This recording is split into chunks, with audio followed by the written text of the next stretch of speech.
Amém.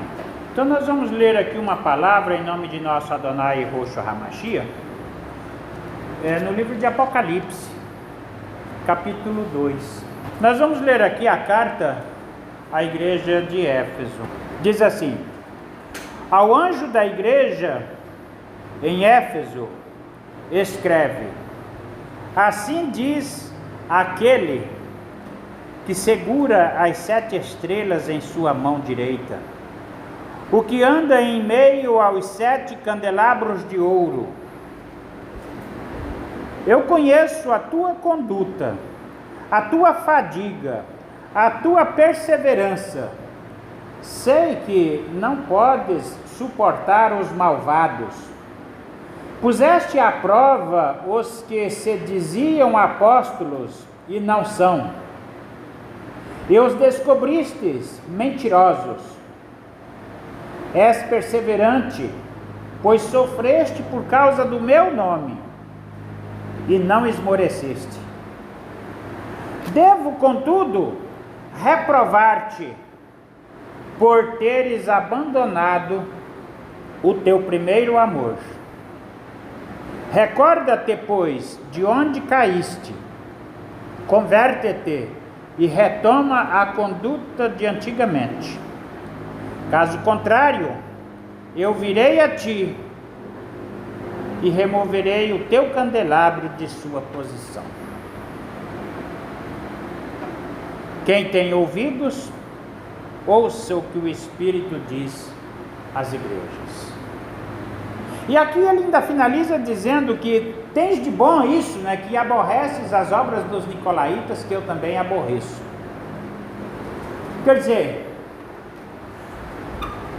nessa palavra, o Adonai Yehoshua vem, inicialmente ele vem elogiando os servos do Senhor Yehoshua por tudo que tem feito de bom, por defender o nome, por defender a sã doutrina, por esquadrinhar e denunciar os falsos apóstolos, os falsos profetas, os falsos pastores dos últimos dias, enfim, os encontraram, denunciar como mentirosos, por anunciar a queda de Babilônia, por anunciar e defender o nome sagrado, enfim. E isso são as obras dos nicolaítas,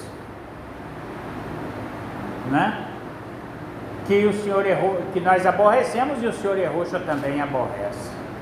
Contudo, mesmo assim, ele vem nessa palavra aqui nos reprovar por nós termos caído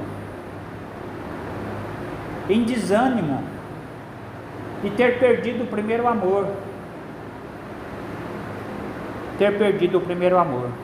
O que significa isso? Essa palavra de perder o primeiro amor, isso aqui tem muitos significados, muito significado mesmo. Se nós formos buscar lá do princípio, nós vamos falar daquele amor que nós tínhamos lá juntamente com os anjos do Eterno, antes de iniciar aquela grande guerra, antes de haver a grande rebelião contra o Senhor Yehoshua, e que na perca desse primeiro amor, muitos ficaram em cima do muro, duvidaram, e foram arrastados pela cauda, ou seja, pela influência do dragão, e aqui estamos. Então isso em primeiro momento, já se a gente for averiguar um passado mais distante. Depois também, na igreja primitiva era um só o coração e a mente do povo que cria no nome do Senhor Yehoshua HaMashiach. Era um só o coração e a mente, como está escrito em Atos, capítulo 4, verso 32. Então lá está escrito que naquele discurso que Kefa fez e que converteu ali uma grande multidão e iniciou ali a igreja primitiva, e aí, como resultado daquela chuva que caiu, chuva do Espírito Santo, que caiu ali naquele cenáculo, e que o Espírito Santo se repartiu entre eles como que em língua de fogos, e eles ficaram cheios do Espírito Santo. Eles saíram dali todos alvoroçados, e naquele discurso que Kefas fez se converteu uma grande multidão.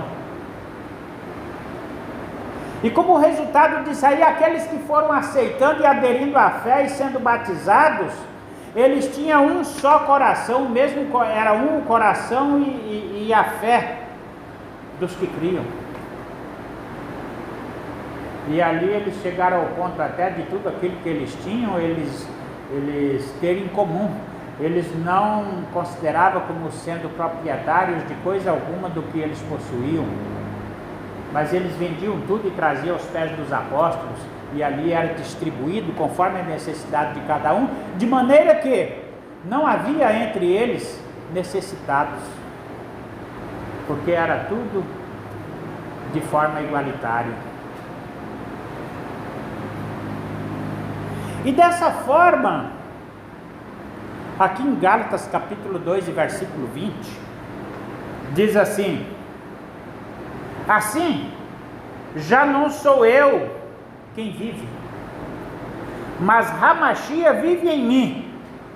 E a vida sobrenatural, presta bem atenção ao sentido dessa palavra, sobrenatural, a vida sobrenatural que agora vivo na carne, no corpo, já não sou eu que vivo, mas é o Hamashia que vive em mim.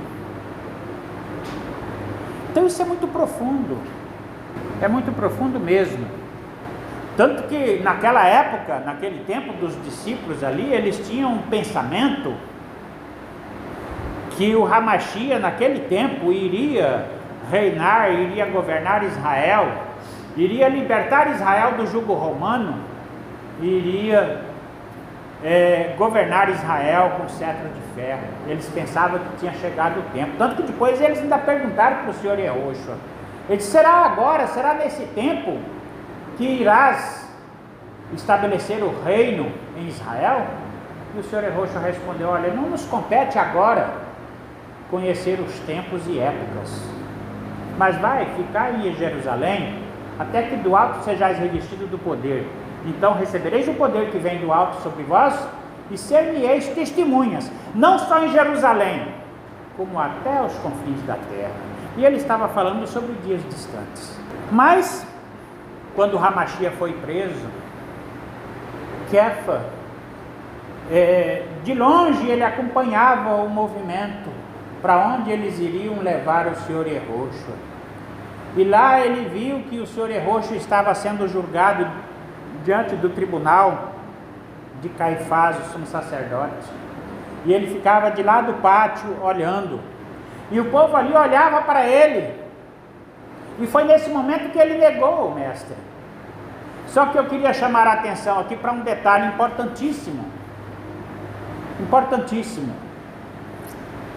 que ele negou, por 3 vezes ele negou o mestre, mas por último ele não pode negar mais. Chegou uma pessoa e olhou bem nos olhos dele, encarou e disse: você não pode negar que você é um dos seus discípulos, e você é um dos seus seguidores, porque olha, até o teu modo de falar te denuncia. Até o teu modo de falar te denuncia. Como assim até o teu modo de falar? O modo de andar, o modo de falar, o comportamento te denuncia. Quer dizer, ele tinha uma convivência íntima com o mestre. Ele chegou ao ponto de dizer: Senhor, ninguém te ama mais do que eu. Se todos te abandonarem, eu jamais te deixarei. Ele tinha uma convivência, ele era um dos mais próximos que tinha do Senhor Yehoshua. Então a pessoa disse: olha, você não pode negar mais.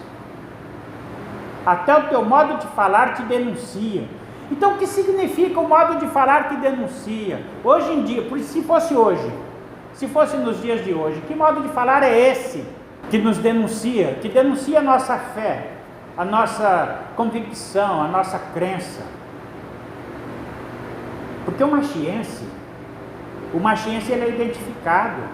Ele é identificado e não é só, ele é identificado pela roupa que veste, pelo tipo de roupa, pelo traje, pela fisionomia. Mas o assunto aqui é pelo modo de falar. Que modo de falar seria esse? O modo de falar hoje, por exemplo, se você for conversar com um jovem aí na rua, em uma pracinha qualquer aí, tem uma rodinha de rapazes aí, de jovens, pois é, bicho, eu, sei lá, entende, pá daqui, pá dali, não é? O povo machiense, o povo do Senhor Yehoshua HaMashiach não tem gíria, não tem esses trejeitos de noiados, tem um modo de falar peculiar, que denuncia que nós não somos qualquer um, nós não somos da galera, da raça aí do povo. Então nós não temos gírias. Na nossa boca não se achará engano, nem língua enganosa, nem palavras mentirosas, e não é só isso, Aqui se refere também, o modo de falar, um linguajar obsceno, um linguajar trivial, um linguajar com palavras frívolas, também não se acha na nossa boca. É um modo de falar clássico, erudito. Quando eu digo falar erudito, eu não estou dizendo que a pessoa precisa ser letrado, não. Não precisa ser doutor, não. Basta ter o HaMashiach no seu coração, de modo como diz o apóstolo aqui. Agora já não sou mais eu que vivo, mas a vida sobrenatural, não é mais uma vida natural, é uma vida sobrenatural. A vida sobrenatural que eu vivo no corpo, já não é mais eu, mas é o HaMashiach que vive em mim. Então quem está falando não é eu, é Ele. Então as palavras não são uma palavra comum, não é uma palavra corriqueira, não é um vocabulário qualquer, chulo. Da nossa boca não sai linguajar chulo, obsceno, profano, senão vai denunciar o contrário. Então esse é um ponto. Agora 1 Coríntios capítulo 2 e versículo 16 é um ponto muito importante. A segunda parte do versículo diz assim: nós, porém, temos a mente do HaMashiach. Ora, irmãos, se nós temos a mente do HaMashiach, vocês já imaginaram a profundidade disso aqui? Ter a mente do HaMashiach significa que o que nós pensamos, o que nós meditamos, o que nós vemos, é o que o HaMashiach meditaria, se fosse ele em nós. Então, com essa palavra aqui, irmão, é um negócio muito profundo, que combina com o que está em Gálatas 2:20. Já não sou eu que vivo, mas é o HaMashiach que vive em mim. É uma vida sobrenatural. Então eu tenho a mente do HaMashiach. Se eu tenho a mente do HaMashiach, eu queria propor aqui um desafio. Na verdade não é um desafio, é uma aliança, um pacto. Um pacto. Que tal a igreja, a partir de hoje, a partir deste sábado, hoje é um sábado, 4 de maio, 2024. Queria gravar essa data. Que tal fazermos um pacto com o Senhor Yehoshua, uma aliança, renovar com Ele uma aliança, e é uma aliança, vai parecer muito simples, irmão, é muito simples. É só você dobrar o seu joelho no chão e conversar com o Senhor Yehoshua, conversar com o Pai que está no céu, e dizer com Ele: Pai nosso que está no céu, a partir de hoje, eu queria propor contigo uma aliança, que o Senhor viesse viver em mim, tomar posse do meu ser, e que a partir de hoje, em qualquer circunstância que acontecer na minha vida, eu não vou fazer nada sem primeiro perguntar para mim mesmo: o que faria Yehoshua em meu lugar? Porque a vida sobrenatural que eu vivo agora, já não sou eu que vivo, é o HaMashiach que vive em mim. Então vamos agir como se fosse ele, não eu. Se não fosse eu, se fosse o HaMashiach, eu faria isso? Na hora de um desentendimento qualquer lá, de quebrar os pratos na cozinha ou qualquer outra coisa, sei lá, o que for. Meditar. Bom, não é eu, é o Hamashia. Será que ele faria isso? Na hora de responder um palavrão, na hora de responder, como diz, responder na mesma moeda, vamos dizer assim, na hora de responder uma coisa na mesma moeda, aí se você pensar, bom, não é eu, é o Hamashia. Se fosse o Hamashia, se não fosse eu, se fosse ele, o que ele faria? O que faria o Hamashia em meu lugar, se não fosse eu, fosse ele?